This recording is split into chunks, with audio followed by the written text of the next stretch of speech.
भंगड़ा दे भंगड़ा दे भंगड़ा।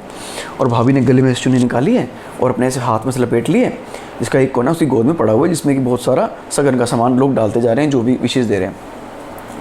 तो मैं ये सिचुएशन देख के समझ पा रहा हूँ कि भाई ये सिचुएशन तो हर एक पति की होती है, क्योंकि जैसे कि शेरा को लग रहा है कि उसकी आज़ादी है जो उसको छीन नहीं सकता है, और उसकी आज़ादी कमाई हुई है उसकी खुद की, और वो कहीं भी जाए कुछ भी करे कर सकता है। बट नहीं बाबू, वो असली में बंधा हुआ एक चुन्नी से, जिसको मैं लगाम बोल देता हूँ, जो हाथ में है भाभी के, उन्होंने जितनी ढील दे रखी है शेरा उतना ही दूर जा पा रहा है, क्योंकि शेरा डांस कर करके लोगों को बुला बुला के अपने पास आके नचा रहा है। ठीक है, अब भाभी ने थोड़ी चुन्नी और खोल दी है, थोड़ा और दूर जा पा रहा है अपना शेरा। तो मतलब यूँ लगाओ कि वो एक वहम में है कि वो एक आज़ाद परिंदे की तरह मतलब अपना फुल आकाश में उड़ रहा है, मगर उसे ये नहीं पता है कि वो एक डोर से, एक लगाम से बंधा हुआ है भाभी से, जब वो चाहे खींच ले वापस आना ही पड़ेगा। ऐसा हर पति के साथ होता है। उसे लगता है कि वो खुद एक मदमस्त हाथी की तरह मतलब फुल घूम रहा है आज़ाद, मगर ऐसा होता नहीं है। तो वही हुआ। अब भाभी का क्या है, जूड़ा सेट हो रहा है, धीरे धीरे हो रहा है, तब तक भाई साहब अपना क्राउड में से बंदे पकड़ पकड़ के नचा रहे हैं। एक बार तो भाई ने ऐसा, मतलब आप मानोगे नहीं, एक बंदे को हाथ मारा और भाई वेटर निकला, तो मतलब डीजे के ऊपर एक तो गोल्डन सरदार अपना भंगड़े कर रहा है, ठीक है, गोल्डन पंजाबी भंगड़े कर रहा है, और साथ में एक ब्रेक डांस, मतलब एक हाथ में प्लेट ठा के एक लड़का ब्रेक डांस कर रहा है तगड़ा ही, अपना वेटर, उसका मालिक बुलाना है। अबे पागल क्या, तेरे भाई की शादी है साढ़े, तेरे को कोई और काम है? अच्छा क्या, निकल।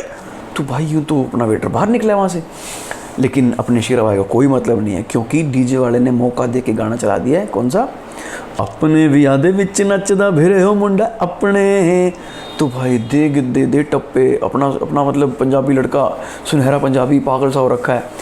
इतने में तीनों सहेलियों ने अपना काम कर दिया है, और भाभी का जूड़ा सेंटर में सेट हो चुका है, और चुन्नी मुन्नी मतलब बिल्कुल एक वापस आ गई है, और भाभी जैसी पहले दिखती थी सेम ऐसी दिख रही है, नो चेंज।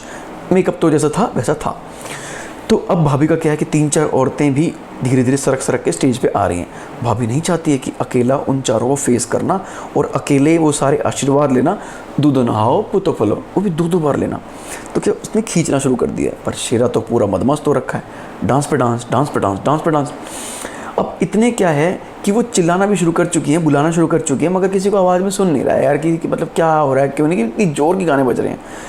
डीजे भाई का सेम पैटर्न फिर फॉलो करता है डीजे भाई, अपना फिल इन द ब्लैंक्स वाला। जैसे ही लाइन आती है अपने भी यादें विच, डीजे करता है म्यूट, एकदम भाभी की आवाज़ जोर की सबको सुनाई देती है, वापस आ जाओ, अपने भी यादें विच वापस आ जाओ, अपने भी यादें विच वापस आ जाओ। तो मतलब ये माहौल हुआ है, ये देख के तो शेरा मुड़ा है, और तीनों सालियों ने चुन्नी खींच के मतलब घसीट के वापस अपने उसको सीट पे ठहराया है कि भाई यहीं जम जा, ठीक है। उसके बाद भी क्रॉस लेग कर करके डांस कर रहा है, हाथ हिला के दूर से दोस्तों को देख रहा है, तुम वहाँ मैं यहाँ, तुम वहाँ नाचो सालो, मैं यहाँ तुम्हारा साथ दे रहा हूँ, मगर पाँव नहीं रुकने चाहिए। ये लेवल ऑफ एक्साइटमेंट है शेरा का, ठीक है।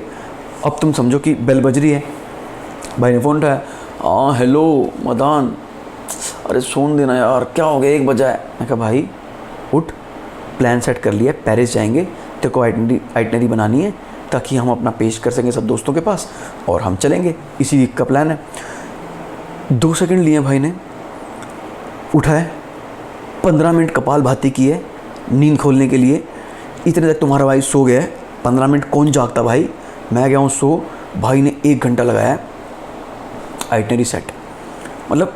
आइटनरी सेट, मेल कर दिया उसने मुझे।